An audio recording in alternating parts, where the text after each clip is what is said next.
Good morning. Are we all together? I'm Bronwen Maddox. I'm Director of the Institute for Government. I'm delighted to have you here this morning to discuss the annual launch of our almanac, Whitehall Monitor 2018 version, with a tremendous team led by Gavin Freeguard, who's going to talk to us about it, Lucy Campbell, Erin Chang, Alice Lilly and Charlotte Baker, who've been working very hard and intensively with the rest of the Institute. Well done also for getting against the tough competition of the Prime Minister's speech in Davos, the number 2 mention on the Today programme. I'm delighted to have as well with us today Dr Sarah Wollaston, Conservative MP for Totnes, of course, and Chair of the Liaison and Health Committees, who's going to be picking up some of the points, particularly on the parliamentary front, but really what we can do to use this kind of data to make government work better. With that, Gavin, take us through the main points. Thank you very much. Thank you very much, Bronwen.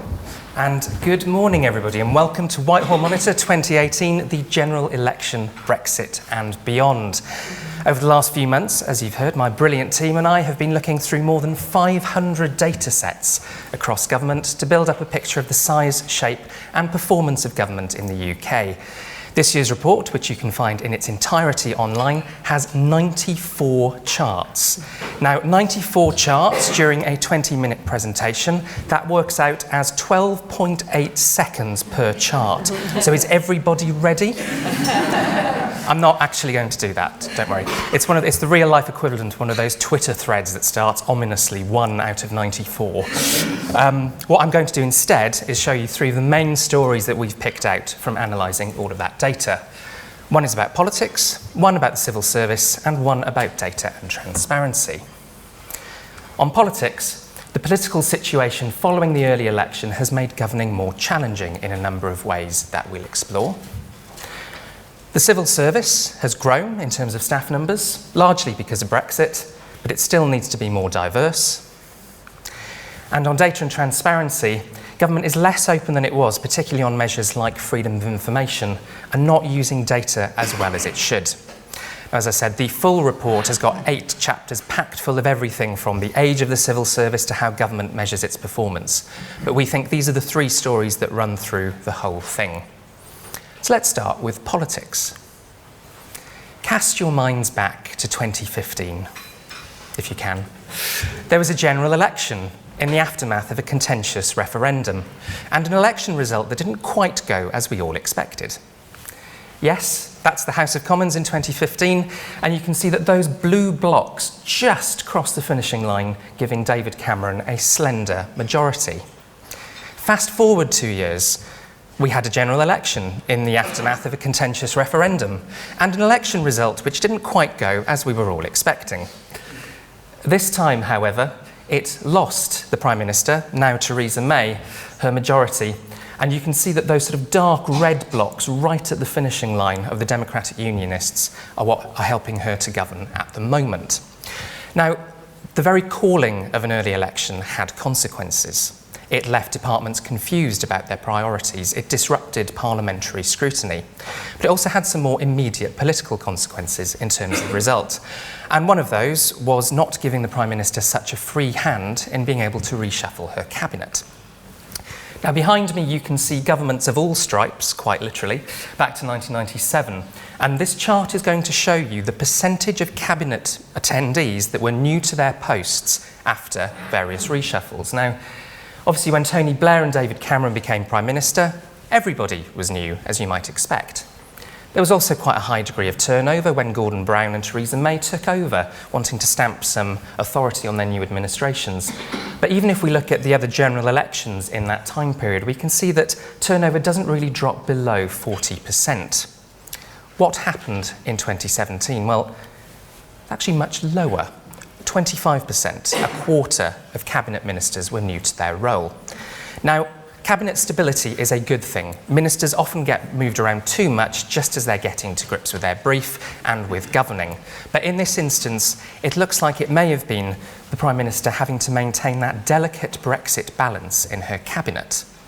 Of course, it could be that she did want to minimise turnover. If only we had another reshuffle that we could look at in order to distinguish that. As I'm sure you're all aware, 2 weeks ago, and in flagrant disregard of our print deadline, The Prime Minister did in fact conduct another reshuffle. Now again, it was regarded as not actually changing that much at cabinet level, but in fact quite a lot did change even at that level. Take the Ministry of Justice, for example. David Gauke became the 6th Justice Secretary since 2010, at a time when the Ministry of Justice faces large challenges, not least the crisis in our prisons. Or take the Department for Digital, Culture, Media and also Sport, where Matt Hancock became the 6th Secretary of State in the same time frame. Whatever happened to him? We also had David Liddington become the 5th Minister for the Cabinet Office since 2015, and Esther McVeigh become the 5th Work and Pensions Secretary since 2016. Now, if we move beyond the Graham Brady bunch there, and look at all ministers across government, junior ministers and their importance is often overlooked, but they tend to be the ones doing a lot of hard work in departments and in Parliament, and turnover at that level was even more extreme. So this chart is going to show you all ministers across government and when they came into their posts. Some of them, Hunt at Health, Gibb at Education, came in under the coalition. A few others survived from the Cameron era, and many others from Theresa May's first set of appointments in 2016. But the vast majority of ministers are new to their roles either in the post-election reshuffle or in the January reshuffle. 71% of all ministers across government have taken their roles since the general election. And you can see there's particular turnover at the Cabinet Office, 100% new a few weeks ago, and 3/4 at the Ministry of Justice.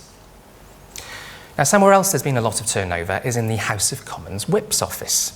We've had 2 different Chief Whips and 3 different Deputy Chief Whips since the start of November, and 13 out of 18 Whips were new to their roles in January. Now, parliamentary management is important at the best of times, but particularly under a minority government situation. And one of the things that's likely to drive the Whips dotty, as it were,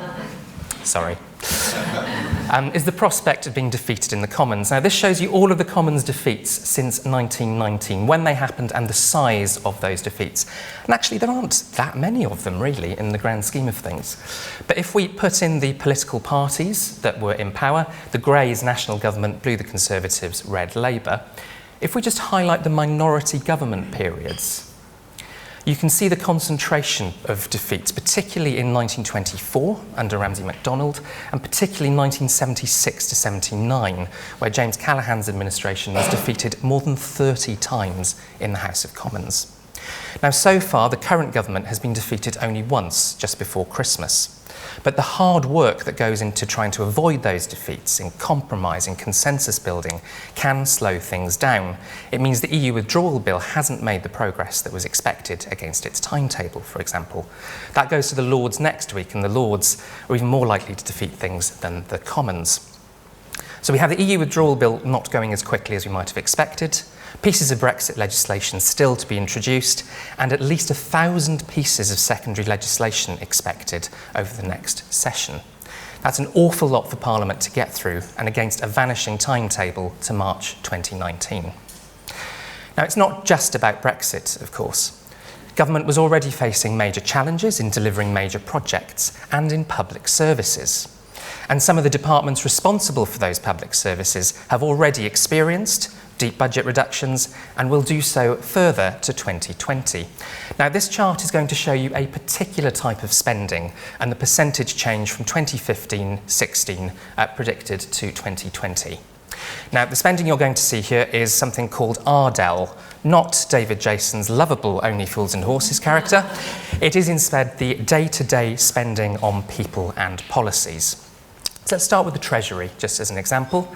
You can see that thick line shows you the percentage change that's already happened, actual outturn, and the dotted line shows you the forecast to 2019-20.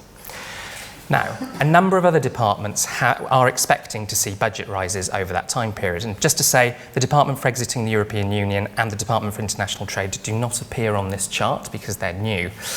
Bearing that in mind, which departments do people think are likely to see budget increases? Health, DEFRA, any others? It's Department for International Development, for Digital Culture, Media and Sport, Health and the Ministry of Defence. Now, that obviously means that everybody else is looking set for a budget reduction. Which department do you think is going to see the deepest one? DCLG? It is in fact, it is indeed, the artist formerly known as the Department for Communities and Local Government. Now, that has recently been renamed the Ministry of Housing, Communities and Local Government. We're still not quite sure how we should pronounce that. HCLG? Somebody suggested my favourite, which is Mahoka Logo. We could, of course, call it Mucklug, which does make it sound like it's sinking, which in budgetary terms, at least, is true. But of course, some of these departments are already deviating from those spending plans, and that actually includes DCLG and the Ministry of Justice. And the reason for that is that they are responsible for public services which are under quite a bit of pressure. And the Chancellor has already had to make emergency cash injections for social care at MHCLG and to prisons at the Ministry of Justice. It's also true in departments who are expecting to see their budget increase, the NHS at the Department of Health. As our sister publication, Performance Tracker, estimates, £10 billion has already been committed in those sort of emergency cash injections to get those services through. If government wants to stop having to put sticking plasters on, then it's going to need to transform how some of those services work over the next few years. So government faces a lot of challenges. Who's going to help them meet those challenges? There's, of course, the civil service. What's happened to the civil service over the last few years? Well, let's start with staff numbers. You can see in the top left-hand corner, that thick pink line shows you what was happening up to the spending review in 2010. There were about 470,000 civil servants at that point. Obviously, the spending review announced a number of budget cuts for departments. The 2012 Civil Service Reform Plan expected that staff numbers would fall to about 380,000 in 2015. What actually happened? Numbers fell to the spending review in 2015, and they fell a little bit beyond that as well, though never quite as low as that 380,000 figure. And then we get to June 2016. Can anybody think what that pink line in June 2016 might represent? Nobody? It is, of course, thank you, the referendum. And since then, we've seen an increase in civil service staff numbers by about 8,000 to 392,000. Now, obviously, a lot of that is due to Brexit. And this is what's happened in terms of percentage change to staff numbers at different departments. Now, two things probably stand out. One is the Department of Health, which has been through quite a big redundancy round. And the other is that we've got a few departments missing. That's because the Department for Exiting the European Union, the Department for Business, Energy and Industrial Strategy and the Department for International Trade were fairly new. It took a few quarters for us to get staff numbers, but we've taken their percentage change since then. So which departments have increased in size? Well, obviously, I suppose, the two departments created to deal with Brexit, but also those that are expecting quite a heavy Brexit workload. DEFRA, the Department for Environment, Food and Rural Affairs, 80% of whose work is framed by EU legislation, and the Department for Business, Energy and Industrial Strategy, estimated to have more Brexit work streams than any other. We're also likely to see further recruitment. We know that the Home Office, for instance, is looking to recruit immigration staff. So those rises are largely because of Brexit, but actually there's something else going on if you dig into the data.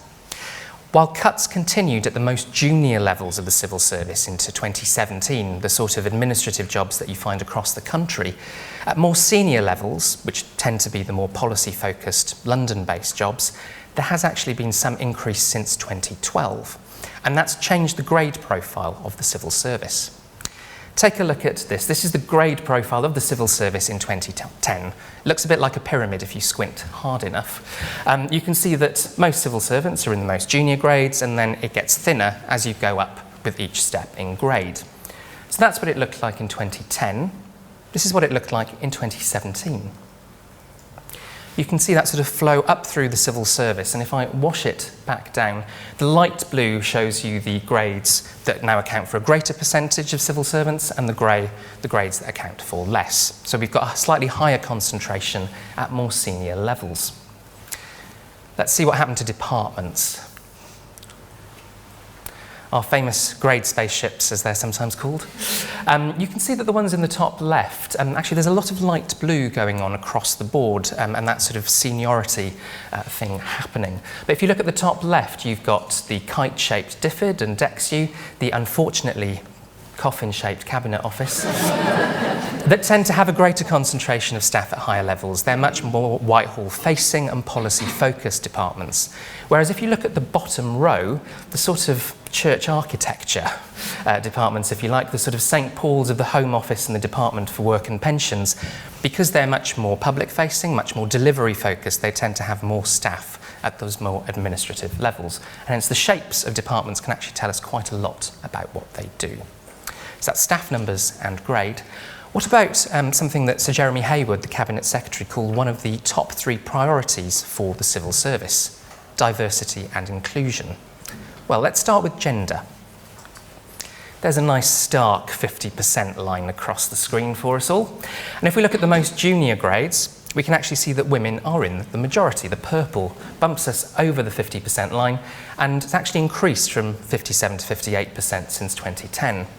But as we go up with each step in grade, we can see that the percentage of women compared to men falls. Now, it's worth noting that there have been increases in the percentage of women at all the more senior grades. 41% of senior civil servants being female is a record high. But although that pipeline to the top is there, it's still not quite getting to the very highest levels. 5 women currently lead Whitehall departments. And in 2017, of the 5 permanent secretary appointments, as many went to women, 2, as they did to men with the surname Rycroft. So there is still some work to do, but there is definitely progress. It's a slightly less positive picture when we look at other measures of diversity. So let's start with ethnic diversity on the left-hand side of the screen. The UK population, 14% self-reported as being from an ethnic minority in the 2011 census. Now, if we see that where we know the ethnicity of civil servants, the percentage from an ethnic minority background, we can see that it's lower than that level, though it is increasing. It's lower again at senior civil service level, and there's been a plateau in terms of increasing representation. It's a similar story on disability. According to the Department for Work and Pensions, about 18% of the working age population has a disability. That's lower in the whole civil service, though again increasing, and lower still in the senior civil service. The civil service clearly takes this incredibly seriously. Over the last few years, we've seen the Talent Action Plan, we've seen diversity champions, we've seen permanent secretary diversity objectives. But there is still more work to do. We've also now got the Civil Service Diversity and Inclusion Strategy launched last year. Now, that takes this problem very seriously, commits to action, and says that departments will be coming up with targets over the next few months. As the name of our project suggests, we will be monitoring Whitehall when we see those to see what happens. So we've looked at staff numbers, we've looked at grade, we've looked at diversity. What about staff morale, a vital sign of administrative health? Well, luckily, we have the Civil Service People Survey, which every year asks civil servants more than 60 questions about what they think, from everything about the team they work with to how they feel leadership and managing change is going in their organisation. These are the scores for the Engagement Index from 2016. Now, the Engagement Index is a single composite number for each department, which out of 100, it's a percentage. It gives us a sense of their overall engagement score. And you can see on the left-hand side of the screen, we've got the Treasury, the Department for International Development, and the Foreign Office in the 70s. The whole civil service median is a bit further back. It's on 59%.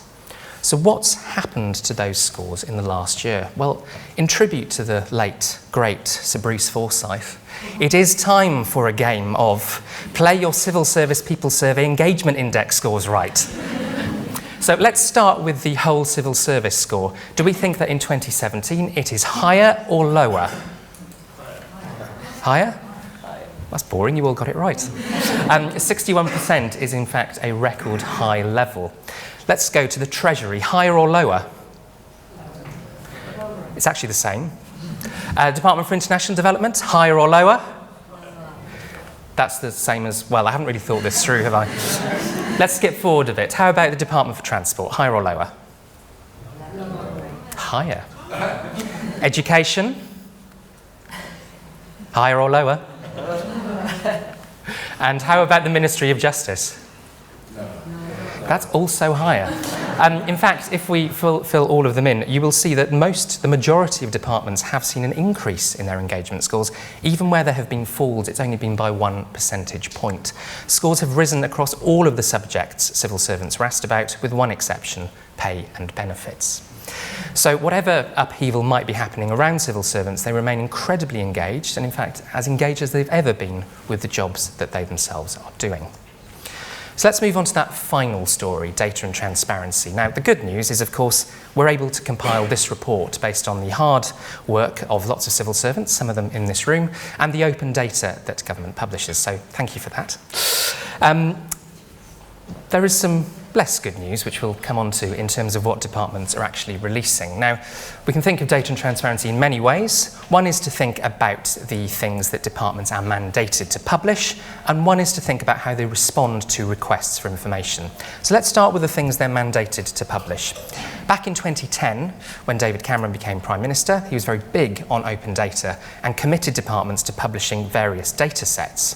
One of those was the departmental organogram data set. Now, it might sound a bit technical and the sort of thing that's only of interest to people in this room, but actually it contains lots of really important information about senior staff and what they're doing, what their salaries are, what departments look like. And it's supposed to be published every 6 months. So the blue shows us where those departmental organogram releases have been published, the pink where it hasn't. So you can see that the record is somewhat patchy, and in fact, from about 2015 onwards starts to tail off. Another one is spending over £25,000, which departments are supposed to publish monthly. Again, it's quite important to know what money government is spending, on what, and particularly in the light of recent news, with whom. Sort of outsourcing and contracting, you can get a lot of data from this data set. So, blue shows us where those releases have been published, and in some cases where we don't know when they were published, but they have been published. The pinks are when those things are published late, and the dark grey where they've not been published at all. Now that applies to a fifth of releases over the last year. Now, why does any of that matter? Well, here at the Institute we think that transparency is very important for 2 reasons. There is, of course, the accountability angle. Government has said it's going to publish these things to allow us to scrutinise it, and clearly that is not always happening. But there is also the effectiveness angle. If government's publishing this data, we would want it to be using it itself to improve its own operations. And again, if it's not happening, it suggests that that might not be happening as much as we would like it to.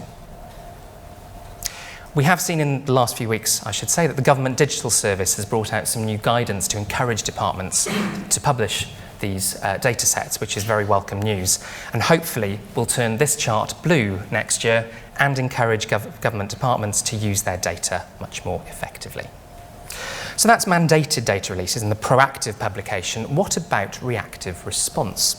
Well, one method that parliamentarians have is to be able to ask parliamentary questions of government ministers. Now, which department do you think received more parliamentary questions from MPs and peers than any other in the 2016-17 session? Health. What a surprise. I thought you might enjoy that one. Health, in fact, responsible for twice as much as any other department, has a ridiculously good record in responding to them on time as well. That can't be said across all departments, where timely response has fallen from 90% to 83% over the last session.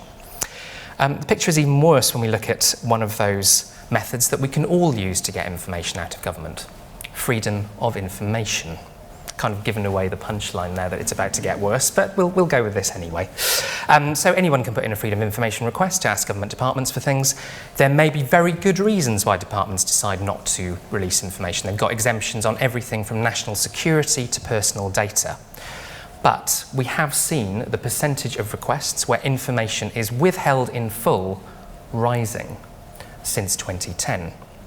If we add in those requests where information is withheld in part, that now applies to more than half of all FOI requests. The picture varies by department. you're about to see lots of blue for those departments that grant more than 50% of their requests in full. And the darker the blue, the more open those departments are. So you can see the Scotland office, the Wales office, they don't tend to get that many requests, but transport, education, work and pensions tend to get more, very open in responding to them. Let's have a look at the pinks, where under half of requests are granted in full. And again, the darker the pink, the worse the record. And you can see, as well as things, I think, sort of getting worse over the time period, you can see that some departments are much more closed than others. In fact, right at the bottom, we have the Department for Exiting the European Union. Did somebody say Brexit economic impact assessments? But they have had the worst record over the last 4 quarters. Now again, some departments may have more sensitive information than others, which means they don't release as much information.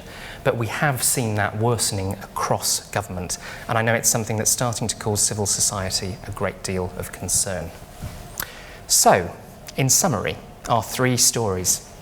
In politics, we've seen that political situation, the very calling of the election delayed and disrupted a number of things, but since the result, the political situation has made governing more challenging.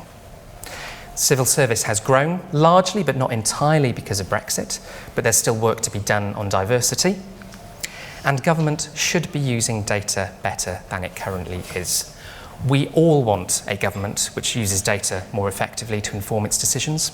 We all want a parliament which is asking for the right data to hold government to account for those decisions.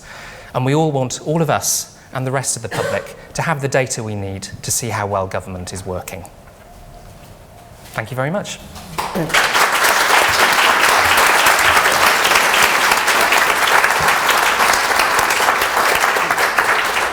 Gavin, terrific. Thanks very much. Sarah, what leaps out to you from all that? Well, first of all, Gavin, just to say a fantastic report, and congratulations to you and your team. As you say, a reshuffle 2 days before print deadline. I don't even want to think about what that must have felt like for you that morning, much worse than some ministers, I should imagine. But no, there are lots of things, of course, that leap out of this report. And I think, first of all, that the impact of Brexit and having a hung parliament and what that's doing, and certainly as someone who's watching the impact of that from the inside, I would say absolutely agree with the points that you make about the bandwidth and getting projects and delivery of projects, and what can we do about that. So much more difficult to get legislation passed. And what does that mean for Parliament? That's what interests me, certainly as chair of the liaison committee. Does that mean that Parliament can help with some of the heavy lifting of getting important policies over the line? So if I take an area of particular interest to my committee, for example, around health and social care, making very difficult decisions around who is going to pay, I suspect that the Prime Minister, if she sticks with her current plans for a green paper, will find that very difficult to get across the line. We know there's a long history of people calling something a death tax, a dementia tax. The DUP have already indicated that they're not going to be happy with some of the likely proposals that are going to be on the table. So my view is use Parliament. An offer was made to the Prime Minister at the liaison committee from several select committee chairs to say, we want to help you to take a cross-party approach to explain these difficult decisions and build support to help you get them across the line. So I think that's one thing I would like to pick out from your report. I think the point about data, that's I think so important, the transparency of data and it being published in a form that is meaningful to people. I had an experience recently where I asked at Health Questions about the bed occupancy levels, which are running far higher than the recommended 85%. And the Minister was able to truthfully reply that on Christmas Eve, the bed occupancy levels were just under 85%. Of course, he declined to mention that on every other day for the previous 6 weeks it hadn't. And actually the bed occupancy levels are running much around about 93%. But it's about being honest with people about data. You can imagine how government would respond if a surgeon asked about their operating performance, just quoted their best outcome and failed to mention that several other patients had died. We need to have data in a form that's meaningful, not only in the way it's published, but also the way it's discussed. And because unless that happens, we can't have an honest discussion about the scale of an underlying problem. And it seems to me that there's a lot of optimism bias in the way that government not only discusses its data but presents it, and we need to see data presented in a much more useful way, answering the problems that will help to change practice that needs to change, rather than presented in a way that shows government in the best possible light. Because I don't think that is the purpose of data. It should allow Parliament to hold government to account in the most effective way. So thank you very much for the points you made in your report about that. The other thing that you've drawn attention to is the issue of diversity, and it's very encouraging to see the progress that's been made by the civil service in gender diversity. Obviously far further to go in terms of disability and ethnic minority representation, but it strikes me that what the civil service has addressed is, certainly for gender I'm talking about here, is the pipeline issue. But you've got further to go on the progression at the higher levels. Parliament still has a serious problem with pipeline. How do we get more women to apply in the first place? Although it's doing better on the progression issue at last, in that we now have the same balance in terms of gender within Parliament, which is a third of women. We now have a third who are ministers. However, we're not doing quite so well perhaps on the gender pay gap. If you look at the gender pay gap in the whip's office, for example, right now, it's pretty astonishing, because all the senior whips, bar one, are men, and all the photograph you will have seen recently of several new junior whips, one of whom is unpaid, are women. So I think they need to address the balance in that regard. But otherwise, I think the key pressing problem for Parliament is actually how do you get people to apply, encourage them to apply, and then nurture them and make sure that they are confident to be there in winnable seats. And I think that's the only way we're going to address get a 50-50 Parliament, if more is done and more attention is paid in that side of things. So that's just a very quick rattle response, because I know you're not here to listen to me. This is more for us to have a discussion, but I just think it's a really, really good report. So congratulations. Sarah, thanks very much indeed for that. Let me just pick up on one of these things, which is data. Now, obviously, as the Institute argues, there are several reasons why we want government to produce good data. One is for government's own sake, so that it's actually using that in decisions. One is so that people outside and businesses can use that data to go ahead with their lives or create new businesses or whatever. But the one we're really talking about here is holding government to account. And I was wondering why both of you think the trend has got worse, in the sense of government's willingness to put forward data, or as Sarah's put a wrinkle on that, put forward data in a really straightforward way that is actually telling a straightforward, not a spun picture of what is going on. Gavin, what's your sense of why these trends have turned in a direction that we wouldn't want?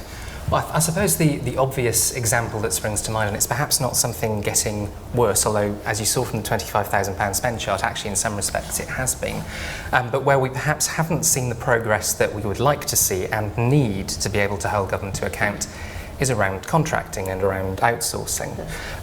It's obviously a very live subject which the Institute is doing a great deal of work on, but we're very conscious of the lack of data. Exactly, and it's quite difficult, or certainly more difficult than it should be, to find out what money is going where, to whom, which companies are ultimately benefiting from these contracts and responsible for different types of public service, and that's to say nothing about the performance data behind a lot of these arrangements. We just don't know how well these things are going, and I think especially given the public interest in this area at the moment, that might be something we hear a lot more about over the next 12 months. Obviously it's an interesting area because those contracts were written taking work from the public sector, going into the private sector, and companies and government to some extent say, well, look, it becomes confidential. We don't want to release that data. What do you think is the kind of riposte to that might be made? Well, the Information Commissioner has previously said that the public should have the same right to know about public services, whether it's run by the public or run by private companies. Now, there are, of course, and we've done some work on this in the past, there are practical considerations around who would be responsible for reporting on that data. Would they be subject to freedom of information requests, and how would all of that be administered? But in principle, it feels like the public should have the same right to know whoever is running their public service. And I think this is going to be one of the things that Carillion will change, because I think the public are just not going to be prepared to tolerate that kind of the opacity that they've had up to now. So I hope that's one of the outcomes from the several select committee inquiries that will be following this up. Let me pick up one of the other points that Gavin made, which is about Brexit and the impact of Brexit on government generally and its ability to pass legislation and so on.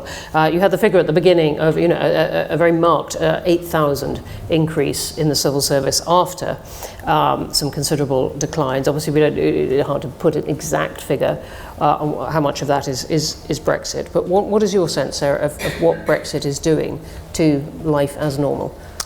I think it is having a massive impact on life as normal. I mean, just to give you the impact that we'll see coming forward about secondary legislation and what that is going to do as well. As you say, there's an ever-shrinking timetable, and that's one of the impacts of the delay in the passing of the bill that we currently have before us. And that means that the entire energy of the sort of legislative, what is actually going to happen to Parliament? How is it going to deal with that?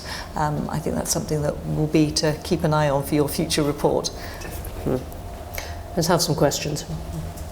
The sun is now sort of blazing through on us, so you're all silhouetted beautifully. Start here on the aisle. Thank you very much. Greg Parston, Imperial College. The question to Sarah, you talked about the ministerial response you got on bed occupancy rates, and you tweeted kindly using the word disingenuous about that response. If we're going to be holding Parliament accountable, how do we ensure that we're getting not just the data we need, but honesty about the data we need? Parliament has something called the National Audit Office, which is supposed to act on its behalf to ensure that, but that doesn't seem to be happening. How do we move forward? Well, it's difficult because, of course, one of the things you can do is call it out when it happens, which I do, and I hope that, and I know many of my colleagues do that as well, so make it public when you get unsatisfactory data.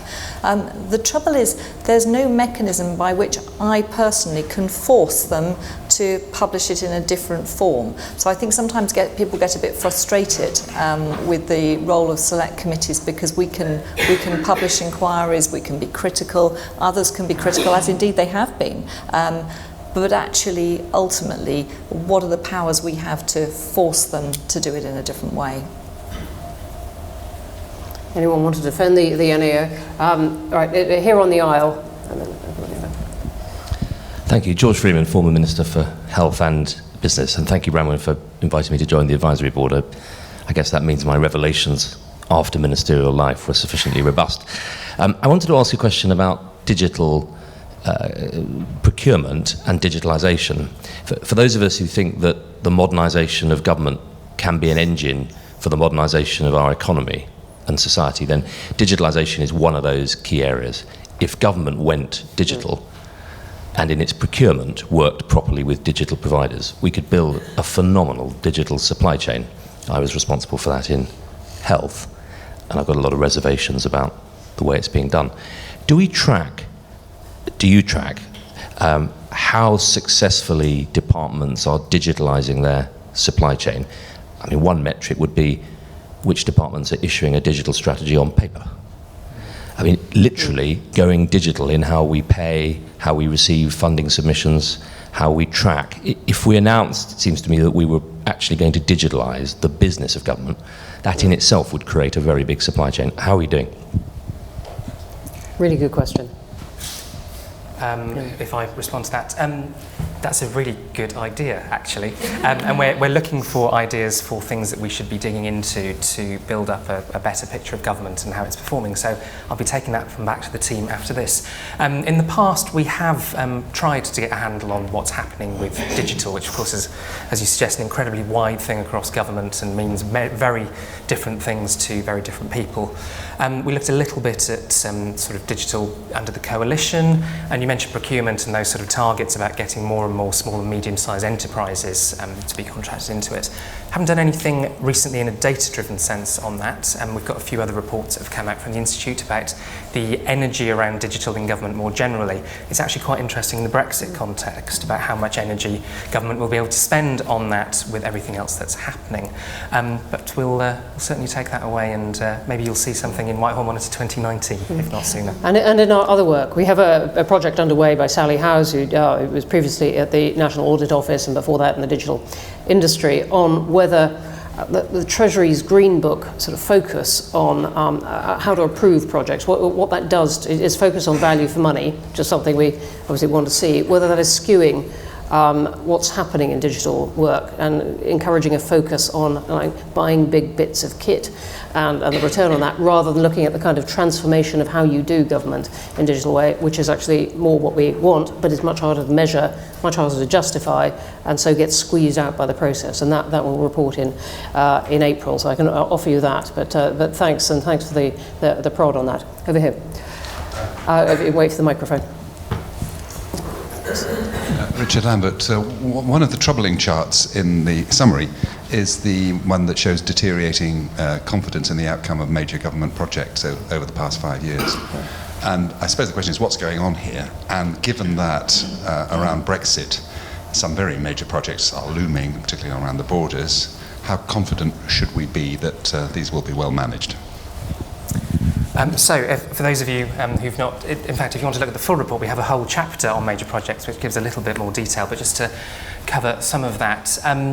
What we've seen over the last few years is that increasing risk across the government's major projects portfolio. This is by the government's own rating yes, of that's risk. right. So there's a RAG rating, a red, amber, green rating of the confidence that these projects will be delivered on time and on budget. It's overseen by the Infrastructure and Projects Authority, a joint Treasury and Cabinet Office unit.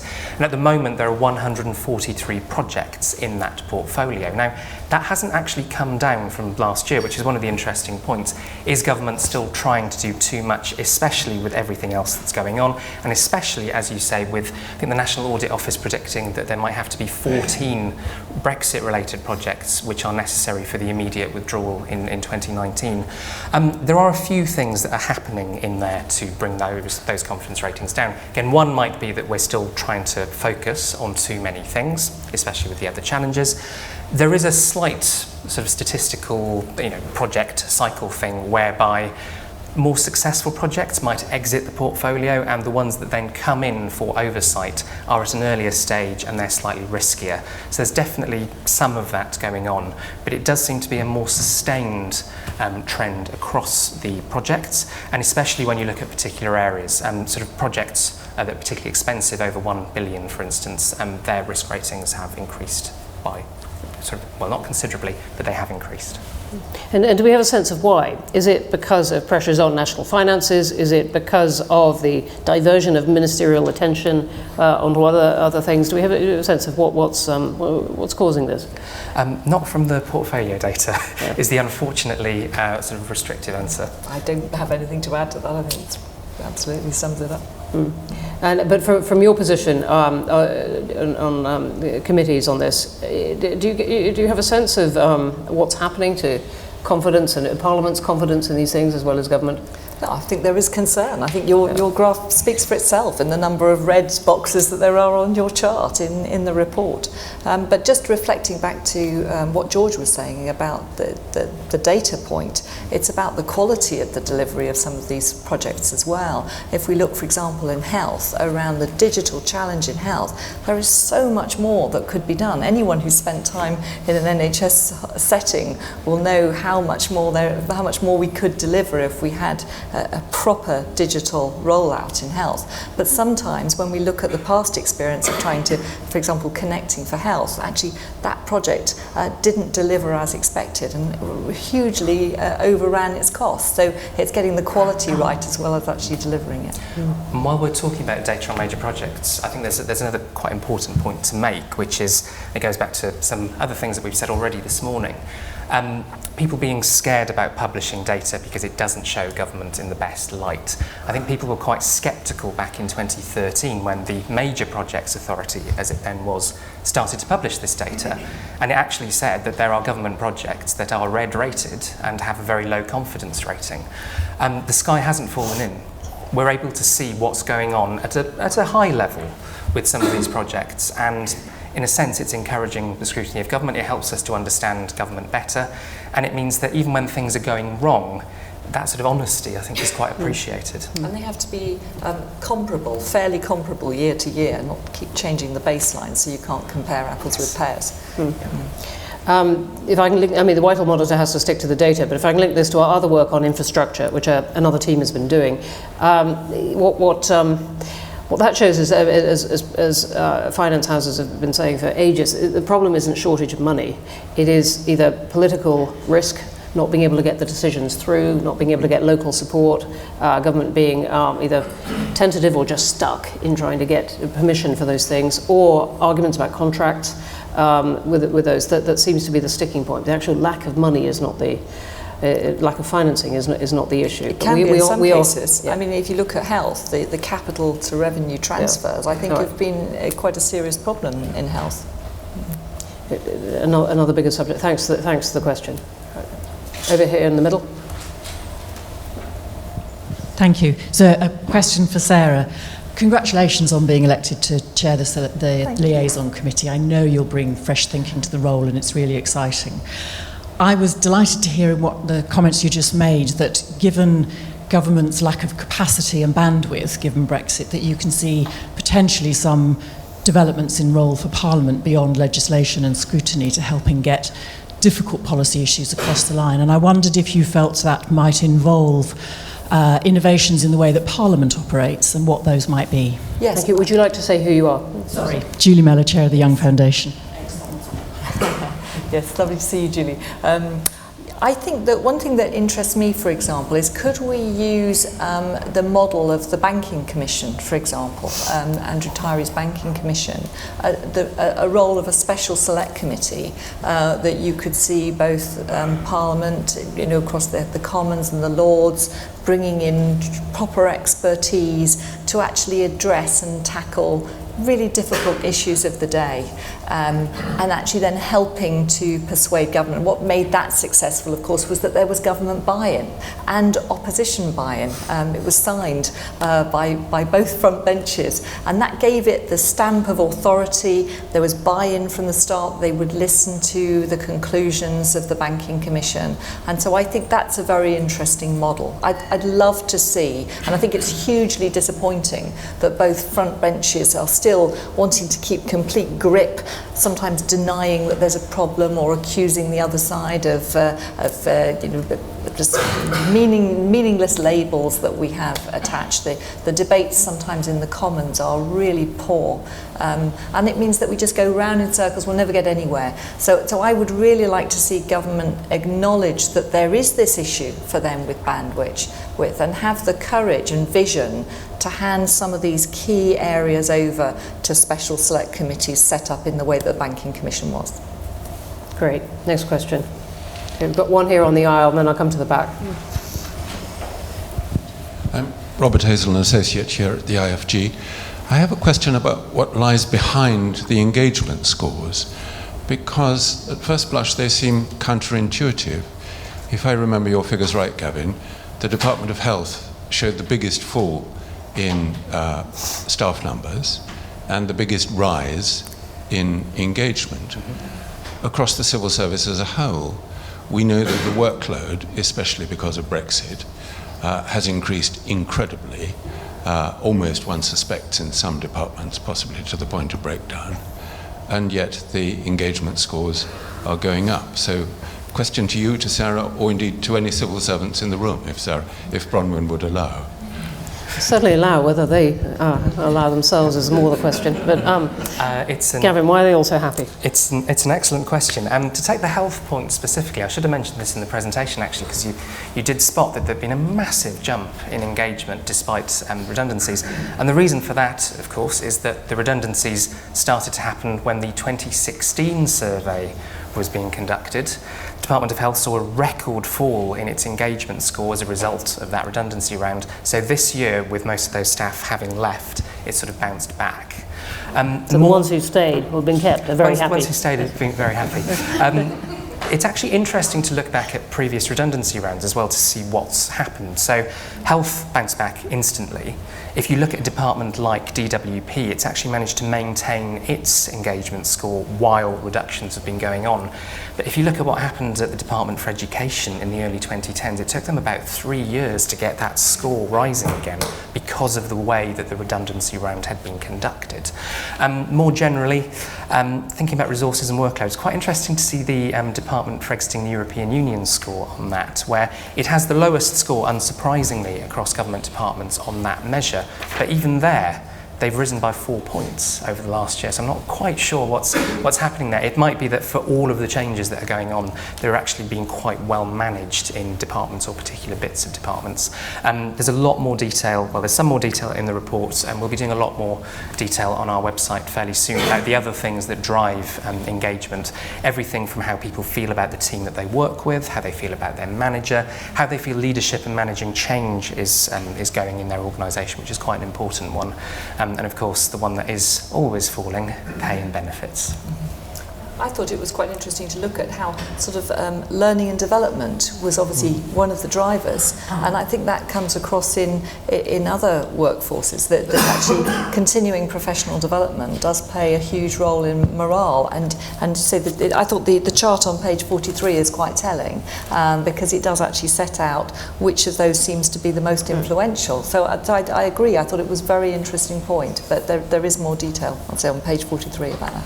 And I should say as well, the Civil Service People Survey team at the Cabinet Office, some of whom may or may not be in this room right now, the publication that they produce every year has a lot of technical detail on which particular themes are really driving things, and there's a sort of wealth of data if people want to dig into it. Published in a very usable Excel format, which I would encourage everybody else to do as well, please. But I think it would be fascinating if some more of this could be captured to roll out to other workplaces where morale is, one of the things that the Secretary of State said to me once was that he was told when he came into the role that morale will never be lower, and there's a kind of sense that the morale is always falling in some workforces, and like you, I was very surprised by that part of the data set, and I'd love to know more about how that was achieved and why. Maybe there are some civil servants in the room who could put their finger on what they feel about it. Does anyone want to chip in on that? Okay, go on. And I really am coming to incredibly patient. Yeah, it's Neil Hadge's Office for National Statistics. Just to pick up on a few of the points. Are you coming back on this particular point? About Yeah, okay. Generally. So some of the engagement's driven by the grade shift that we've had in the civil service. So there's more technical roles, so people feeling more engaged in those technical roles. A lot less admin duties to do and more exciting sort of work. We've had the Digital Economy Act rolled out, so we're doing a lot of work on admin data development, and also we're fully ramping up for the Census 2021, which is a lot of work and development and digital stuff going on there. And just one point to make, we keep talking about the gender pay gap. There's going to be a shift away from talking about the gender pay gap and more focus on a sex pay gap to recognise the difference between gender identity and sex, because people are getting a bit confused about this gender identity issue. So the Census 2021, we hope to have a gender identity question on there. And I think the Digital Economy Act has given us a big opportunity to push a lot of admin data out there and make a lot more data available. I think that's why a lot of the engagement's going up. All right, well, thank you very much indeed. That's really helpful. At the back. Okay. Tony Travers from the LSE. I want to pick up one word actually in the report, and it appears after the words David Cameron on page 12, and the word is mandated. and it's in relation to the publication of information in your excellent chart, which then shows that the mandatedness of the mandating didn't really work out, did it? And of course, at the time, this was seen as a big issue, the question of whether departments would publish various kinds of data about their expenses and spending and so on. This chart page on page 13, and for local authorities under £500, no less, a much smaller sum. And so I suppose my question from this long rambling observation is this, that clearly departments don't, in some cases, take this very seriously. So it was mandated by the Prime Minister, but it wasn't taken very seriously. And that begs the question of whether it's the same for other things as well. This is quite a good way of getting a grip on how anything else the Prime Minister or anybody else mandates works. So, in a sense, what does this chart tell us? And should what you'd imagine the Cabinet Office, brackets, doesn't do too well in the chart, might be one which would ensure that this fairly straightforward and simple delivery of an outcome, an output, would occur, and yet it hasn't. And if not this, why would anything else work? It's a very good question. To go back to David Cameron and the discussions around that time, when he first came into office, there was some discussion about a right to data, the feeling that there might need to be some legislation underpinning some of those responsibilities for departments to be publishing things, which obviously then changed. That didn't actually happen. One thing that we found, so after we did some of those charts last year, particularly on the organogram release, we decided we'd do something about it, and we tried to find out what was actually going on. So back in July, we hosted a hack day here at the Institute, a very 2005 solution to a problem, but it worked rather well. Well, we brought together lots of people who'd been working on organogram releases to actually work on the data and show the value that was contained in that data, but also to ask, well, why wasn't it happening? And I think the things that we picked up were, people thought the political drive had gone out of the agenda, and they weren't clear that they still had to be producing these things on the basis that they'd originally been told to. There were some people who said, well, we've got a smaller civil service, we've got fewer staff, some of this is a little bit more specialist, and we've got competing priorities, we don't have the time to do it. And then there were others who said, well, actually, this is too difficult to do. It takes an awful lot of time out of somebody's day when there are fewer staff around to do everything else. So there were a number of reasons why that wasn't happening. I think the Government Digital Service refreshed guidance, which was published in December, helps clarify some of those things. It says that actually you should still be publishing this. Again, the sort of legal basis of that mandate is a really interesting question, which I don't have a particularly good answer to.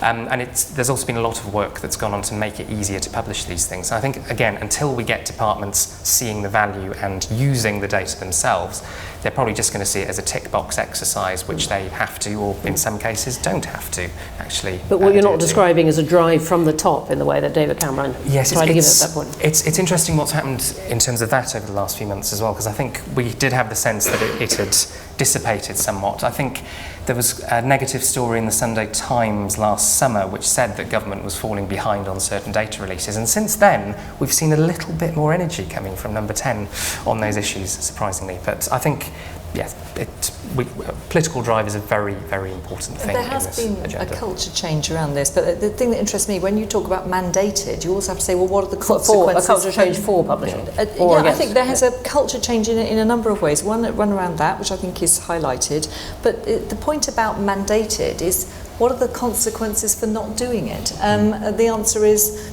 somebody publishes a report which might look mildly embarrassing, but there aren't any real consequences, so it becomes increasingly easy just to ignore it, because nothing really happens. Nobody's head's on the block in a meaningful sense. And then there's the point about, don't collect meaningless data and overburden people with publishing things that aren't going to make a difference, because their time is better used elsewhere. But going back to the culture change, it's not just about data.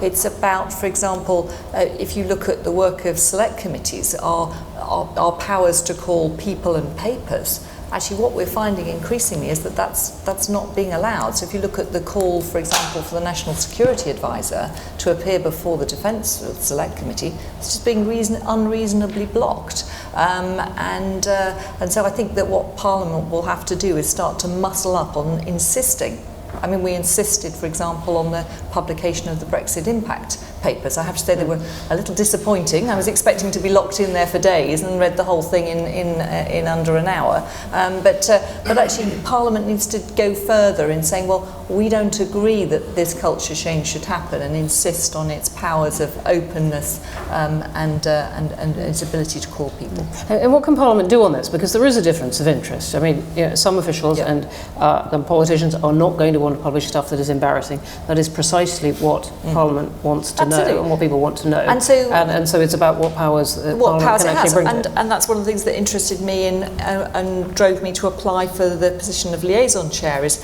how do we get Parliament to muscle up and insist on those powers? So we're having a tussle with the Prime Minister at the moment about the appearance of the National Security Advisor, simply because I think it's an important point of principle. And I do detect a culture change in saying, actually, nothing to see here. Well, there is something to see here, and we want to see it.